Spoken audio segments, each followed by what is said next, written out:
Assalamu alaikum, salam Allah, peace to the gods. Today, we're going to decipher and decipher some excerpts from one of the Nation of Islam elders and pioneers. He's physically no longer with us. Thoughts of peace be upon him, but his works is definitely with us. His name is Brother Minister Jeremiah Shabazz. Top of the clock.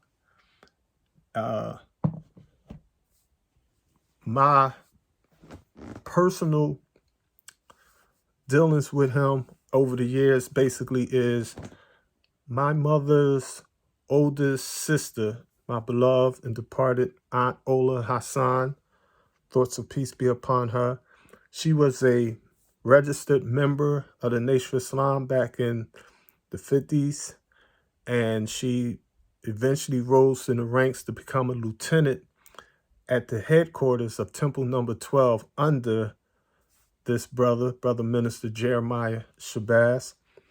And the first time I seen him is when he came over our house for dinner one night, because everything had to be immaculate. And I mean, but my real inspiration from him as a young knucklehead was the FOI in Philadelphia back in the day.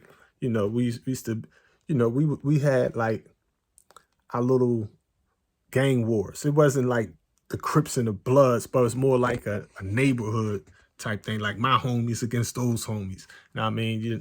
Like your crew against that crew. We was the 40 Thieves. And the FOI was conscious, and no matter what gang you was rolling with or what set or hood you was from, everybody knew, at least everybody I knew, you respected the brothers. So I would be fearless about us going to fight some other little crew that looked just like us. Suffering in the same ghetto as us. We don't own nothing on the block, but we willing to fight for our little territories over stupid stuff. So the brothers used to come down, and back then they had their own school and, businesses. In North Philadelphia, you come down Broad Street on Broad. We lived around the corner from 15th and Lehigh. So on Broad Street, they owned the gas station.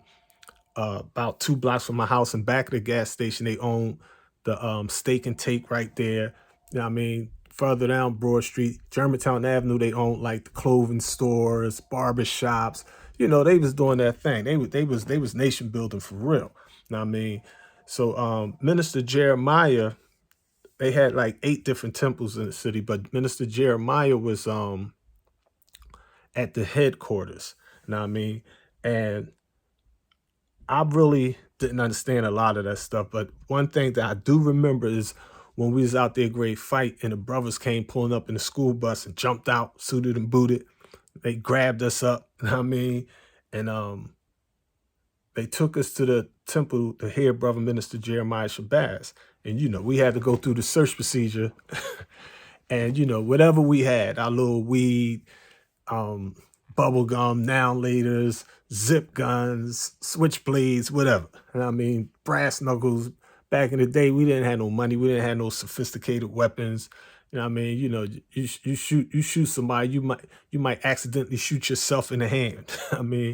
But when we came in, they had a trash can, and they was like, listen, all articles, defilement, this, that, and the other, y'all got put in the trash can. So, a couple of our old heads like, oh, I ain't giving up they like, listen, y'all could get your stuff when y'all go back out. You just can't bring it in here. So they like, all right, so we put everything inside this big giant trash can. So we all sit up in there. Brothers is like, they sharp. They men's alpha males. So the one thing that stuck out to me in the lecture, I didn't remember a lot of it, but the one thing that I remember 2 things. One was they showed us a film of black men that was paralyzed black men that had steel plates in their head, black men that had stitches on their stomach. I mean, black men that got shot with shotguns, had their whole face all burnt all up, stuff like that there. I mean, and they was explaining how the weapons wasn't made and manufactured by black men, but we was using them as instruments of self-destruction.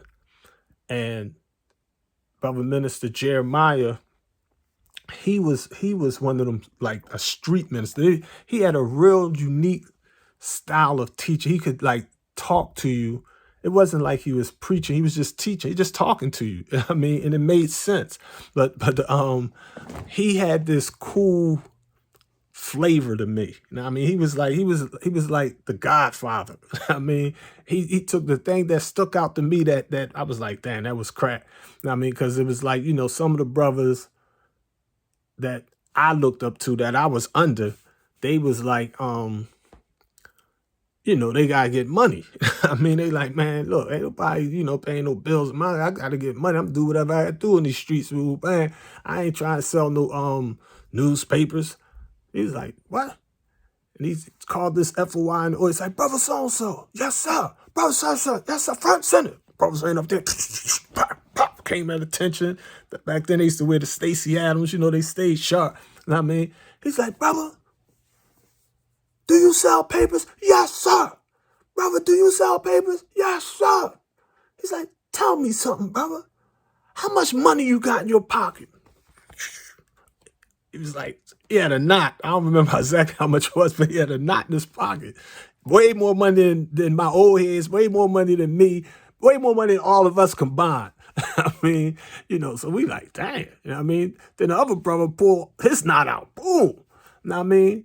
So he's like, who in here want to be one of these kind of paper boys? He's like, I mean, I'm like, we used to sell paper, shovel snow, cut grass, paint, you know what I mean? Go to the store, whatever. You know what I mean? We hustling, working for chump change. It's like, yo, this could be a good thing, selling these newspapers and bean pies. These brothers making paper. You know what I mean? And they was like, the temple is the employment office. So you can't tell me you can't get a job. We'll give you a job if you're willing to work. You know what I mean? You know, so he was talking some practical stuff. And, you know, when he finished with us, I didn't have no authority, but when he finished with us, the old heads told us just go ahead out. Because some brothers was like, yo, what about the joints? We got all the stuff in the joint, the weed, the guns, weapons, knives, whatever. I mean, sticks, whatever we had. I mean, nunchucks, we was just some corny boys at the time. You know what I mean? And Jeremiah was such a master teacher. He knew that the truth would touch our souls. And he knew that we really wasn't no bad guys. And I mean, we was just lost. You know what I mean? And we left those weapons of destruction right there in the trash can. You know what I mean? So I remember that. And the other main thing I remember with Brother Minister Jeremiah, he knew Muhammad Ali, but the streets, it was like North Philly. Like my mother loved Muhammad Ali. My father loved Joe Frazier. so you got this split in the hood where, you know, Ali, you know, he fly guy, handsome, everybody, like the girls love him. But the brothers from North Philly, they loyal to North Philly. So they like, man, Joe Frazier going to kill that joker. You know what I mean? So I remember, I was young, but I remember us all at my grandfather's bedroom.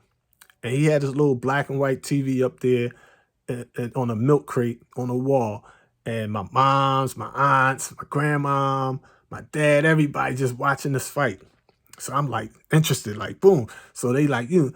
And Joe Frazier's gym was right there on the other side of Broad Street. It's like 5 minutes from our house. I mean, from Hazard Street. It's like 5 minutes from there. So at that time, we used to go in there. So when you go in there, the boxing ring, Joe Frazier used to be upstairs, and he had a little window that he used to be in. You know what I mean? And you know, we training, or you know, they teaching us how to fight. Back then, they taught us what's called a fair one. See, prior to that, we used to sucker punch people. You know what I mean? They like, nah, jump people. They like, nah, that's coward stuff. Why is it take 3 of y'all to fight one other person? That's some coward stuff. You know what I mean? If you're a man, go at him as a man. If you got a problem with him, go at him one-on-one, toe-to-toe, as a man. Give him a fair one. That's your brother. Win, lose, or draw. So we went from some sucker stuff, sucker punching. We went from, they trained us not to jump people, you know what I mean, as a gang. I mean, you know, that stuck with me, and I've literally stopped that in the belly of the beast years later. Now, I mean, you know, where it's like, you know, nah, ain't, you know, we got heart. You know what I mean? It's like, all right, whatever. No, if you got a situation like one brother fighting another person and his homie jump in it, then one of our homies going to jump in it. But if it's 5 of us, all 5 of us ain't going to jump in it. Know what I mean? Because we looked at that like, that's soft. Know what I mean? We can handle ours. We can hold ours. That's how we was moving. Know what I mean? We was doing boxing, gymnastics, kung fu, you name it. Know what I mean? So they used to literally bring the gloves to the hood. Like, you got a beef, put the gloves on. Know what I mean? And that used to be fun. That used to be, you know, win, lose, or draw. If you got a busted black eye, busted lip, nose, tooth knocked out, nobody really got hurt, both fighters is bums, both of them good. You're like, oh, this is some fly stuff, whatever. Somebody get knocked out, whatever. At the end of that fight, they had rules to the game. It was a code to the street. That code was structured like, hold up, wait, Miss So-and-so's coming home from work. Stop fighting. Get out the way. They'll get out the street, let her drive through, let the other cars come through. They're like, all right, come on back in, and y'all go ahead and finish scrapping. You know what I mean? After the fight, like I said, win, lose, or draw, you didn't have a choice. Call y'all both together. Like, you done? Yeah, I'm done. You done? Yeah, I'm done. All right, shake your brother's hand now. What? This joker just bust my lip. This just gave me a black eye, just broke his jaw. You don't make a difference. Shake your brother's hand. They wasn't actually, it was telling you. I mean, now you want a real fight. You know what I mean? Them brothers was them boys. You know what I mean? So you had to give them a hug, give them a shake, you know what I mean? And they look at everybody like, both of y'all warriors. Ain't no losers in this. Know what I mean? Because y'all walking away, y'all settled y'all differences, y'all dealt with each other. Y'all couldn't work it out with words, but y'all made y'all peace for the sunset.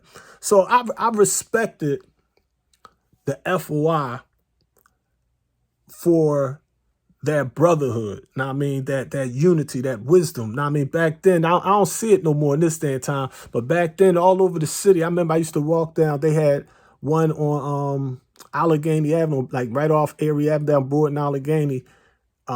At that time, we living on 16th and Westmoreland. And when you walk down Allegheny, like 2 blocks from where I lived, it was a boys' home right there. So you go down the street from the boys' home. They would take a house, fix it up. On 16th and Westmoreland, they had one too down the street from us, but they had a big one right there on Allegheny Avenue. They would take a property, fix it up, clean it, rehab it themselves, and put the star and crescent up on the door. And it was like Unity House number 12. You know what I mean? So they had unity houses in different cities.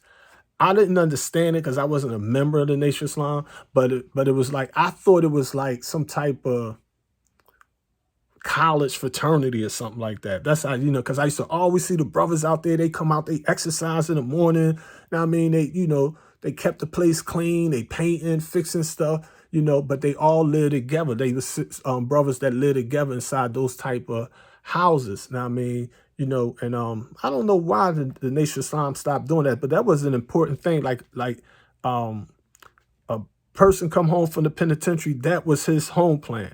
His job plan was working somewhere in the Nation of Islam business. You know what I mean? So they was doing that thing. You know what I mean? You know, they was doing that thing. And Brother Minister Jeremiah was he was the elder. He was the, the man of respect. You know what I mean?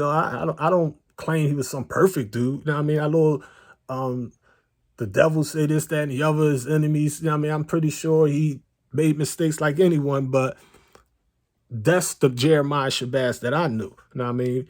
I seen his teachings help my aunt Ola Hassan, my cousin Wadia, Yvette, Dyer, Yasmin, and them. They used to go to Sister Claire Muhammad schools. They safe. They got the buses. They make their prayers. They don't eat the pork. They study. They studious. You know what I mean? It was they wore their garbs to services and stuff like that there. So my thing was like we intuitively knew, and I seen you disrespect one of them Muslim sisters. Woo-wee. I'll never forget that. I'm sitting on the step and some brother did something to some sister, and them brothers, don't mess with the MGT. Believe me, whatever you do, don't even think about messing with the MGT. You know what I mean? You got some real fruit out there. And they all ain't cherries. They not all sweet. You got some sour lemons. You got some bitter grapefruit. You got some unripe ones. And you got some rotten fruit that you do not want to come across on certain stuff. You know what I mean? So it's all kind of brothers. You know what I mean? They all wasn't A-alikes. You know what I mean? But they was all faithful followers of Allah God who came in the person of Master Farrakhan Muhammad and his messenger, the most honorable Elijah Muhammad. You know what I mean? So, you know, when I'm like 10 years old, I just see some type of riff in the hood. Like people start getting robbed. People of respect. It's like the hood start feeding on itself. I never seen that because it was organized, it was controlled. Like my aunt was the block captain also. So it was like every Saturday we come outside, we taking tires, turning the flower pants, we painting the sidewalks, we pick up. If I threw a popsicle stick on the floor, I'm gonna get popped upside my head. Pick that up. We didn't throw trash on the ground. My grandmother didn't lock her door. My aunt, they didn't have to lock the doors around there. You ain't run, ain't nobody doing nothing. Nobody in our block, in our hood. It's not happening. I never even heard of it. But then all of a sudden, it's like stuff start getting crazy. You know what I mean? And I later found out that what it was the Honorable Elijah Muhammad had died. And when the messenger died, the Nation of Islam lost this way. And Brother Minister Jeremiah Shabazz, I didn't think much about him, but he disappeared. But what I found out years later, he had went to New York and took Minister Farrakhan's position out that temple, and they sent Minister Farrakhan to Chicago, and Imam Wairth Muhammad had taken over the Nation of Islam, and Jeremiah had went with Wallace like 99.99% of the Nation of Islam, and my aunt Ola Hassan converted and what became a Bilalian with Imam Wairth Muhammad, and you know she eventually just, she always believed in Islam, but she was more just spiritual. She believed in God. She had a Quran. She was more Afrocentric. And everybody had to find their way. The Nation of Islam had fallen. So for the young ones, I want you to hear from those that was there. Bro, Minister Jeremiah Shabazz was one personally with Messenger Elijah Muhammad. He was our minister when we was in prison. He would come see us. He would defend us. He was a real good brother. He was a man of the streets. He was highly respected and he's highly missed. And I'm grateful for his love and dedication to the city of Philadelphia. So let's look at some of Minister Jeremiah Shabazz. I'm going to just play a little clip for you, then I'm going to take you to his book. Man call them a spade a spade. These people are like the Bible says, when Jesus said, all that come before me are thieves and robbers. And that's what we have. Did you see Imam Wairth Muhammad, the messenger's son? He took $4 million of our money right after his father left us. He said, how you know that, Jeremiah? He told me he took it. Allah God is my witness. He told me he took the money. $4 million. Did he deserve it? No. That was our money. He didn't work for that money. For over 10 years, he left the Nation of Islam. He didn't come back until the Nation of Islam, until the Honorable Elijah Muhammad was almost expired. Then he comes back saying, I want to take over. And he took over, took the money, took everything, took the whole religion, turned it around, sold everything we had. We had airplanes, our own Air Force. We had a jet, 3 props. Think of that. Black people with 3 airplanes. We had our own fleet of tractor trailer trucks. We had a big building there where we processed meat, beef, and cattle. We had farms and 15,000 chickens laying an egg a day. Look at what we had going for us. Now we don't have anything. No farm, no factories, no newspaper. No, the Honorable Elijah Muhammad didn't leave that kind of leadership to you. Beautiful. From Mr. Jeremiah. That's from Mr. Nasir. Humble brother. Good heart. Let's give Brother Minister another round. Okay, I'm now going to share with you an excerpt from an interview that Brother Minister Jeremiah Shabazz did in 1997 before he physically died. Let's look into this. Interviewer, I want to go back. This is the interviewer questioning Brother Minister Jeremiah. Interviewer, I want to go back. You mentioned that you were meeting with Calvin Craig to purchase some land. Was this the same land that the Nation of Islam was attempting to build the Islamic University in Georgia? Jeremiah Shabazz's answer, this is before that. What is now called the Nation of Islam is not the Nation of Islam. Imam Wallace D. Muhammad heads up what is the World Community of Islam in the West. I don't know the name. I don't follow him anymore. In fact, let me try to put this like this. In fact, when I saw that he was not going in the path of his father, I went to him and told him that I would not be a part of this new thing that he was bringing in, Orthodox Islam. No rancor, no animosity. I just told him I was going into something else because for most of my life, I had been a follower of his father. I was not to follow the son who was going in a 180-degree direction from the father. Interviewer, let's talk about that. How did his son get to inherit the throne? He didn't inherit the throne. It was given to him by his older brother. Interviewer, by his older brother? Yes, he had a brother named Herbert. He is now called Jabbar Muhammad. Interviewer, now how is Jabbar Muhammad able to pass what he doesn't possess? I can't answer the question the way you asked. You have to understand what happened when the Honorable Elijah Muhammad passed away. At that time, the most powerful member of his family was his son, Herbert Muhammad. Herbert, at that time, was the manager of Muhammad Ali. He had independent money. He did not have to rely on his father for a handout. There was a time when he had to, but now he was totally independent, a millionaire. He had made a fortune off of Muhammad Ali, and that gave him all of the say in the house. Even though he was not the oldest brother, he had more power in the family because of his money. Interviewer. But did Elijah Muhammad ever have discussions with his ministers and the people around him in his failing health to talk about who his successor would be?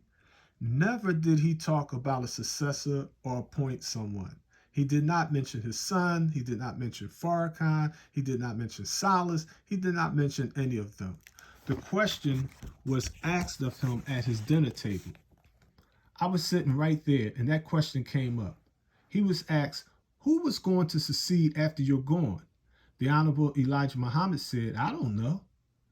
They said, are you going to choose someone? He said, I did not choose myself, so I'm not going to choose anyone else. He says, you ministers should come together. He said, if I die, if I leave you, you ministers should come together to select one to be the spokesperson for the group. And he said, this one that you will select, he will not be me. I am chosen by Allah God. Allah chose me. This man that you will elect or put in possession, you will have chosen him, but he cannot be me because Allah gave me the job. He didn't give it to the rest of them. You'll continue to carry in the practice of what I have taught. Then he admonished us, do not deviate, do not change the teachings, not one iota. That was the end of that. Interviewer. So he did give you instructions as ministers that upon his passing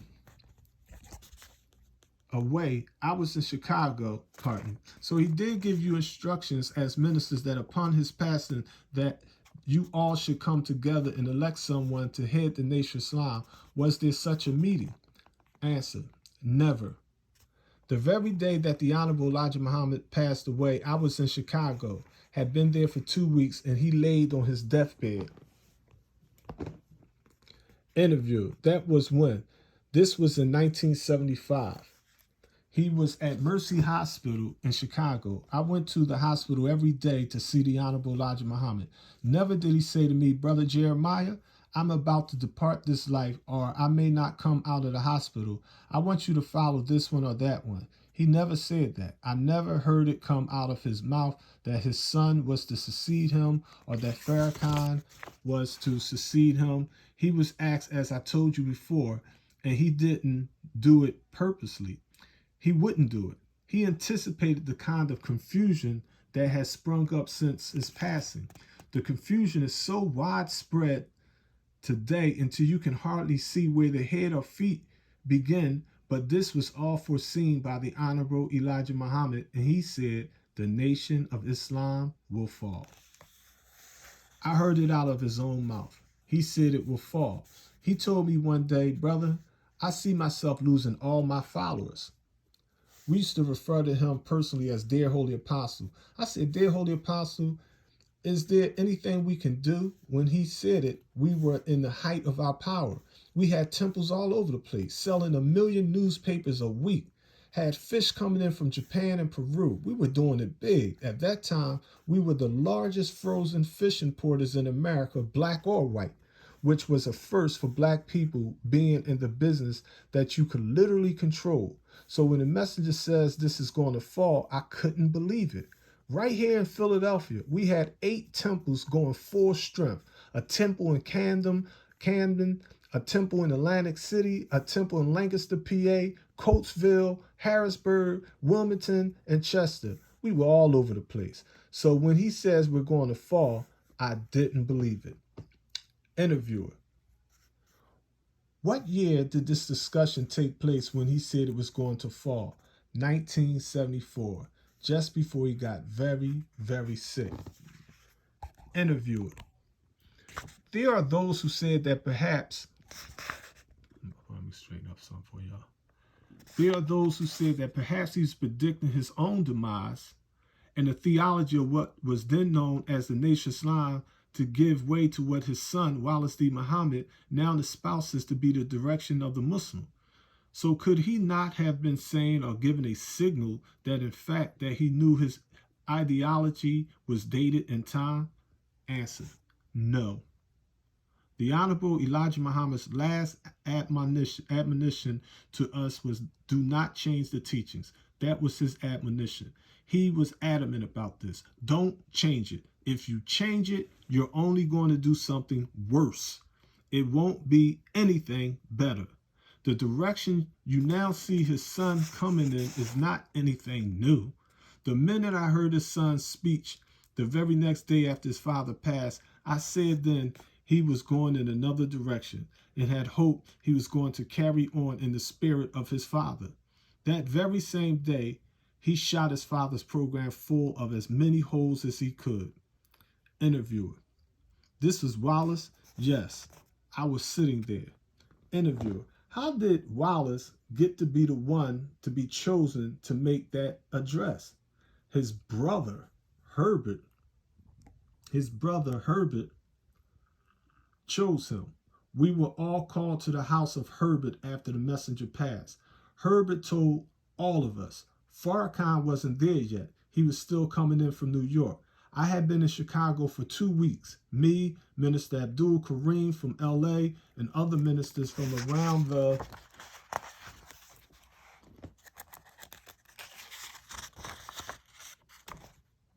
country. We were all at Herbert's house. Herbert had us all together in his parlor. He said, brothers, my brother Wallace is going to be your next leader. He didn't ask us, or did you want him? He did not ask us, or did you want him, or whatever the case was. He told us this was the way it was going to go. You can like it or you can dislike it, but this is it. Interviewer: did he say why? No, he didn't give any whys. You must understand that our discipline at that time was such that you didn't question the man in power. And we were not only very disciplined, but those were dangerous times for a person to make a statement or to say something contrary to what the man in charge was saying. You cause yourself to have some very serious problems. So to say, was anyone dissenting or saying, no, we don't want him, at that time, you didn't say that because there were doubts whether you would make it back home.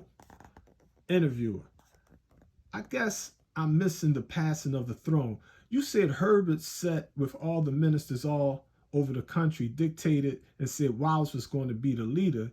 Where did he get that authority from? From the family.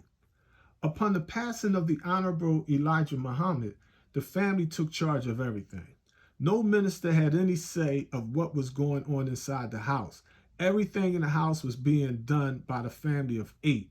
Emmanuel, Nathaniel, Elijah Jr., Wallace, Jabbar, Ethel, and Lottie. They came together and they made the decision that Brother Wallace was going to be it. Herbert was the majority spokesman, as I explained to you. He had the money. The money gave him power. In fact, while the messenger was still ailing in the 70s before his passing, whenever he would get very bad off, it was always Herbert that said, Dad, you have to go to the hospital, and he put his father in the hospital. Interviewer: do you speak to Jabbar? No, I don't bother with Jabbar anymore. I don't see him. I am not involved in the world community of Al-Islam. I am not involved in that. Interviewer: have you seen him since the passing of his father? I have seen him on several occasions. Interviewer: out beyond the structure of the Nation of Islam? Yes. Have you ever questioned him why he made that decision? I explained to you before, questioning members of the family, questioning those in authority was very, very dangerous to your health at that time. Yes. Interviewer: subsequent to that, I'm saying, have there been conversation? There have not been. Interviewer: in a more relaxed culture? No. Interviewer: where you could have approached and said, why did you do it? No, no, no. Interviewer: you obviously disagreed. I met with other ministers and they wondered why he did what he did, but they, like myself, they knew and they know and they now know that there are certain things you don't do. As ministers, we instilled a powerful teaching in the brothers across the country. We put something into them that can backfire if you are not careful. That is why Malcolm is dead today. Interviewer: why is Malcolm dead? Why is he dead? Because he used to stand up at the rostrum and say that anybody goes against the Honorable Elijah Muhammad, death is not good enough for him. He was like Mr. Guillotine, the inventor of that thing that chopped off heads. He was the first head to go. Interview. I know we touched on this before, so the Nation of Islam is responsible for the death of Malcolm. I didn't say that. Malcolm's mouth was responsible for him being dead. But he said that to his constituency, his group. Yes, I heard him say it numerous times. I traveled with Malcolm. Malcolm stayed at my house.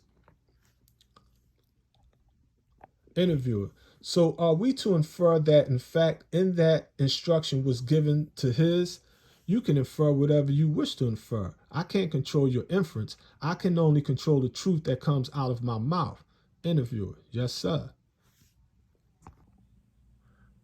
The messenger didn't take Malcolm's picture and articles out of the Muhammad Speaks or off his books. Supreme Wisdom still had Malcolm pictures, still had, the messenger still had whatever Malcolm, because he at that time he was a true believer. His son Imam Wairth Muhammad, he knew that Bible, he knew that Quran. He was a brilliant. I got some old literature from Imam Wairth Muhammad from my beloved Aunt Ola Hassan. Now, I got the actual unpublished book by Wallace called The Supreme Wisdom. I'm going to dig that out for y'all and try to get that out there to y'all. Now, I got the actual 1975 book where he's talking about how Master Muhammad put his name on the back door of the house, how they at the Civic Center in Philadelphia, he got the giant American flag up in Philly.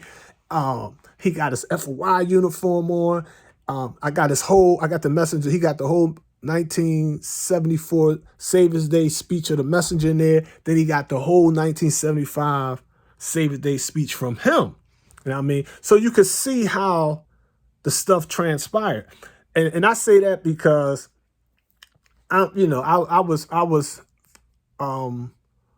under a lot of elders, and I started getting all these hadiths, because people memories, people add cubics to that stature. You know what I mean? You got rivalries, jealousies. You know what I mean? A lot of ministers didn't like Farrakhan. You know what I mean? Farrakhan was that boy. Farrakhan holding 70,000 people in at a speech. You know what I mean? Farrakhan was fly. Farrakhan was articulate. You know what I mean? Farrakhan was beloved by Messenger. Farrakhan was the national spokesman of Messenger Elijah Muhammad. No matter what anybody can say, at the end of the day, Messenger Elijah Muhammad put Minister Farrakhan in the highest post in the Nation of Islam. Now, when stuff like that happens, you'd be like, well, I knew you before him. You know what I mean? It's like, yeah, and you do a beautiful job where you at. Like, Farrakhan could not do what Jeremiah did in the streets of Philadelphia. Jeremiah went to New York. Jeremiah can't do what Minister Farrakhan did in New York. Nobody could. So the messenger, you just gotta go with the flow. You gotta let the chips fall where they may and see how this thing unfolds. You just gotta make sure that you maintain your faith and you keep your eyes on the prize. And this is why for the past 40 years, I personally was like, I love Master Farrakhan Muhammad and this messenger. That's who I follow. They're physically not here. I don't expect to ever see Master Farrakhan Muhammad. I don't expect to ever see the Honorable Elijah Muhammad. But I already got Master Farrakhan Muhammad's teachings. I got the lessons. I got the manuals. I got the messenger books. I got the Muhammad Speaks. I got the old Final Calls Islam. I got the messenger letters. I got his word. Now, and his word is bond. In the beginning was the word, and the word was with God, and the word was God. So I don't have to look for no mother plane and wait on Master Farrakhan Muhammad to come back or the messenger to come. I don't need none of that. Now, I'm content, and I have been content with the life-giving teachers of Honorable Elijah Muhammad. Now, in addition to that, the icing on the cake is studying the works of the other ministers. Now I mean, studying. Wait, let me see something right here. I think I got it up here. Where's my?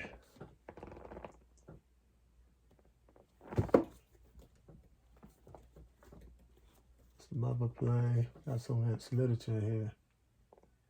I think this is right here. Yeah. Listen. Let me see what year this is. In fact, this is.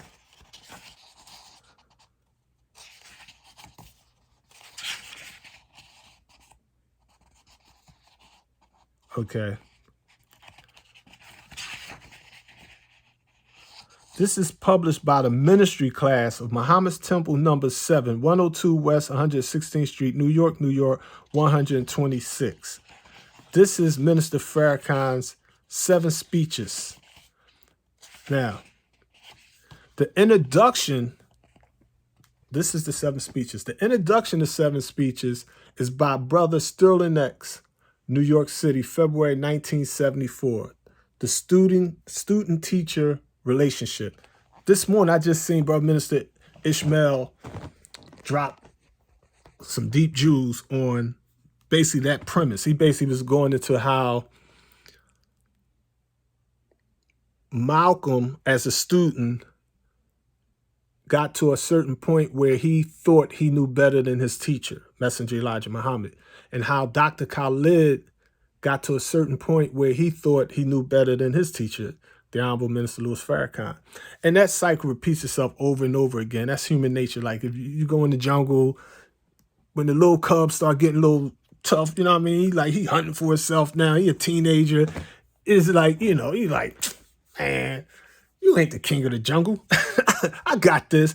Until his pop smack him down a little bit. You know what I mean? So sons, it's in our nature to think we could wear our daddy's shoes. You know what I mean? And it may come a point where we have to wear daddy's shoes. You know what I mean? But daddy knows when it's time for you to be the man of the house.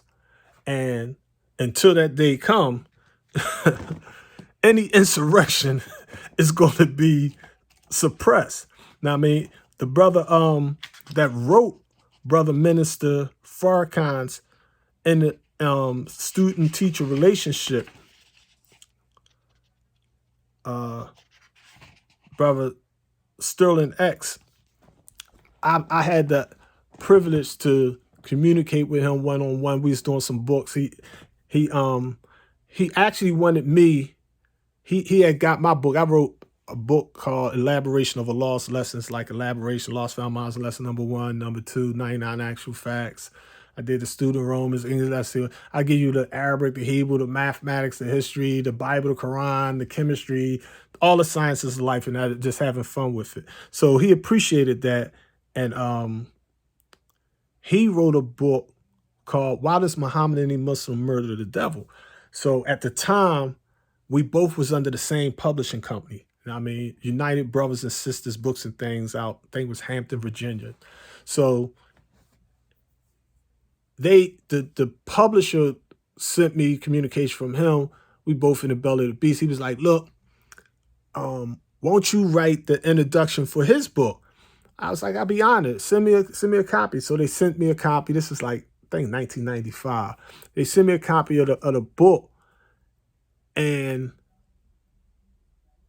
my issue basically was, the book was brilliant, but my issue was I'm strictly with the messenger teachings. The book was like going into like astrology, lot of esoterical type stuff that to me, I don't go with all that. So I was like, I can't co-sign that. I'm working with the black man God, white man the devil.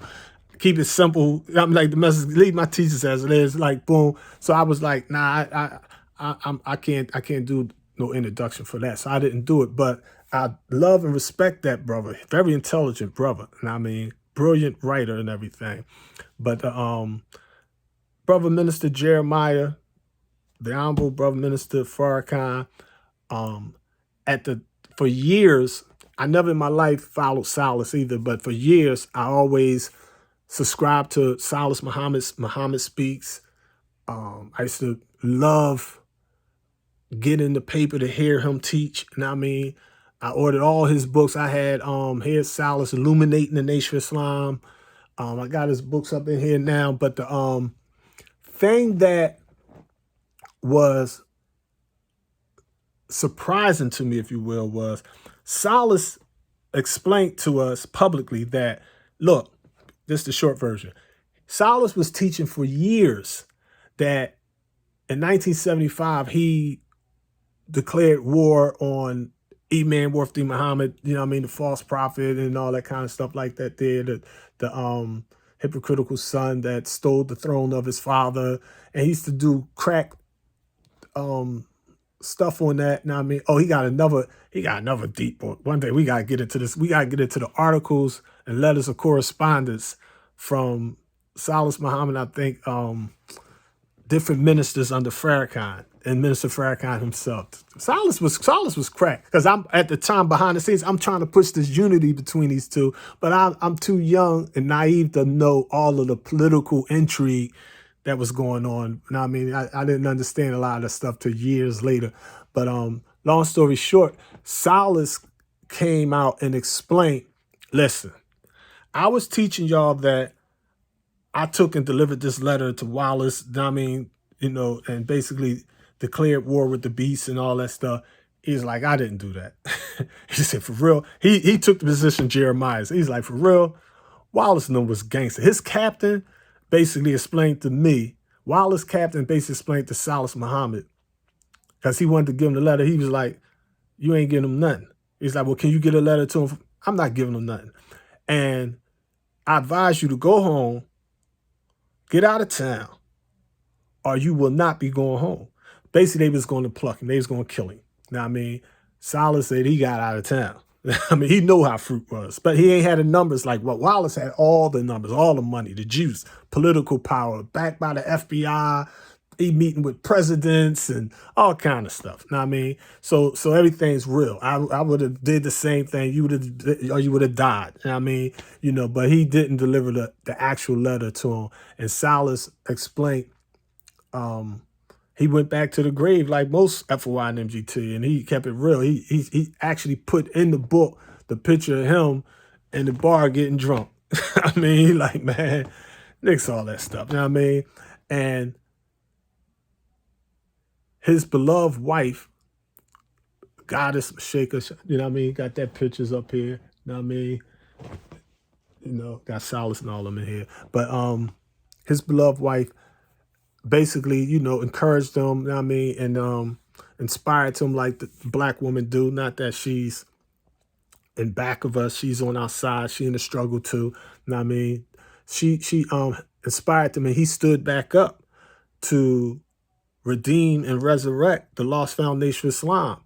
And when Wallace did that, now keep in mind, I'm like a studious type of guy. So when Wallace does that, I'm reading Imam Wairth Muhammad stuff too. Imam Wairth Muhammad stuff is being rubber stamped at that time by Brother Minister Farrakhan. But Imam Wairth Muhammad renamed Minister Jeremiah Shabazz to Jeremiah Shaheed Muslim Shabazz. He had 4 names. Messages, we can't have 4 names. But his name was Jeremiah Shaheed Muslim Shabazz. Imam Wairth Muhammad made Farrakhan his spokesman, and he renamed Brother Minister Farrakhan. Farrakhan's name at that time was Abdul Halim Farrakhan. At that time, Farrakhan was Orthodox Muslim, like Kufi, the whole nine. You know what I mean? So the teachings of Silis Muhammad, I think he was out of Atlanta originally. You know what I mean? I know he was out California, Atlanta. But the teachings of Silis Muhammad to this day and his followers are sincerely held, because Silis was teaching that Wallace, Farrakhan, Malcolm, all of them is in the same boat because they left the teachings of Elijah Muhammad, which is true. But what is also true is just that Silis stood back up. Just as Minister Jeremiah fell and got back up, Minister Farrakhan fell and got back up. I mean, MGTs, FOIs that returned to the grave by the grace of Allah and mercy of Allah, they mentally was resurrected again. Before any of them fell, the messenger knew that the Nation of Islam would rise and fall, and then rise again and fall again, and then rise again and never fall again. So we're all in the same boat. We're all sinners. We all fall short of the glory of God. So I'm not in a position to judge Farrakhan, Malcolm, Wallace, Jeremiah, Silis, or even a private soldier. The only thing I do is now I'm going to take the teachings of Messenger Elijah Muhammad. Now, that which the messenger teach about Malcolm, that which the messenger teach about Muhammad Ali, that which the messenger teach about all of them, I'm riding with the Lamb. And at the same time, I have to bear witness that you should know a tree by the fruit it bears. And I ain't talking about a Million Man March, none of that, even though that is stuff that I couldn't do, and I don't know no other minister that could do that, because success don't depend on numbers. So that's not even an issue to me. What's the issue to me is, even though Wallace stood up first, in the Bible, the prophecy says that the beloved of Jesus stood up first, went to the sepulchre first. That's written. Peter, who slipped on the path for a minute but got back up, Peter not only ran and caught up to the beloved disciple or caught up to Silas, but he went past Silas. He went into the actual sepulchre of Jesus, or Messenger Elijah Muhammad. He actually had the handkerchief or the death cloth or the napkin in his hand, representing the face represents the character. Now, I mean, so Farrakhan is the one that literally rebuilt the entire Nation of Islam worldwide. I can't take that from him. Now, I mean, his teachings, and I'm not just talking from my personal experience. I'm talking people say my mother, who was anti all religions. My mom ain't worked with no religions. My mother loved Farrakhan. Dope fiends love Farrakhan. Prostitutes love Farrakhan. Hustlers, college kids, police officers, prisoners. He just was able to speak to the hurt and pain of the nation, of the world. I mean, and he did his thing. You can't take that from him. He did his thing, and it blossomed. I mean, and he produced like the messenger produced these disciples. He produced Malcolm and Silas and females too. He produced Tanetta Muhammad. He produced Clara. He produced all these powerful sisters in the struggle, conscious sisters. Now, I mean, Farrakhan produced countless FOIs and MGTs that is going to take this thing to another level. Silas produced countless FOIs and MGTs that's going to take this thing to another level. Minister Jeremiah, you don't know Philadelphia. Jeremiah's squad is, Jeremiah fruit. See, we the belly of the beast. Jeremiah was my minister, but he was this is where I got this from. He taught us we don't follow him. Jeremiah, he's like, nah. Jeremiah used to publish Muhammad Speaks. We had our own Muhammad Speaks in Philadelphia. We didn't have a Final Call or Saul's Muhammad Final. We had Jeremiah Shabazz Muhammad Speaks. That's what we were studying and reading and teaching. And I mean, I got old copies of Jeremiah Muhammad Speaks somewhere in one of these files around here. You know what I mean? So Jeremiah, when we in the belly of the beast, he's physically coming from the street into the belly of the beast. So I'm sitting down with him. I mean, he took his bow tie off and put his bow tie on me. That's the Jeremiah Shabazz I know. So I always looked at him as my spiritual mentor. He's the first minister I personally ever heard teach the teachings of Honorable Elijah Muhammad. But he never frowned upon me supporting and loving the Honorable Minister Farrakhan. He only critiqued Wallace and Farrakhan in the fall of the Nation of Islam. He critiqued himself. He explained to me, see, brothers don't understand, in Greatest Ford Penitentiary, you had all them brothers, like, let me, where that book at? All right. Let me see it. Black, bro. This one here, too. All right. I'm going to show y'all some real stuff right here. So these brothers, now I mean, he took my name on. He's now known as Alif. I mean, that's my brother.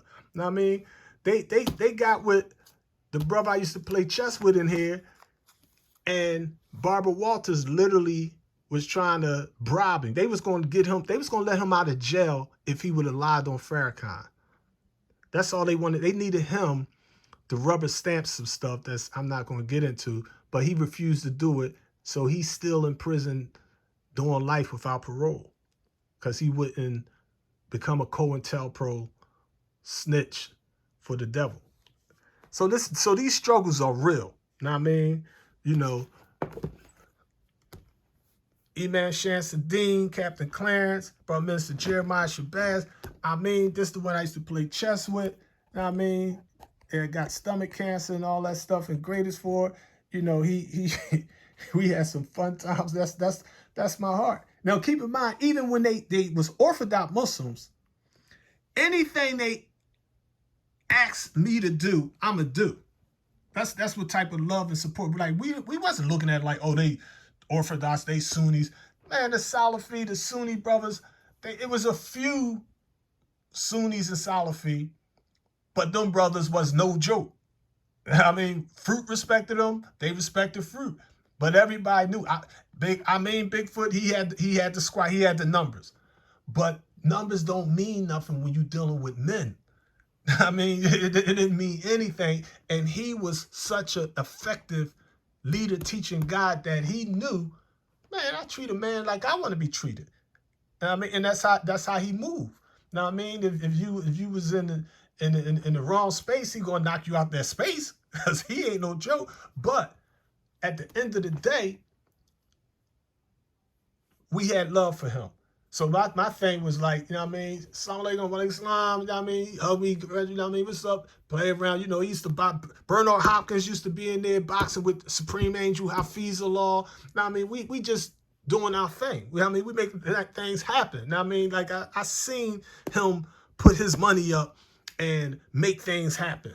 You know what I mean? You know, he put money in my hand, helped me out. You know what I mean? So I can never speak negative against brothers in the struggle just because we may have different platforms. Now, I mean, Jeremiah coming in Greatest Ford, Bayat coming in there, Imam Shamsuddin coming in there, and people don't know it, but back in the 70s, Imam Wairth Muhammad came in Greatest Ford.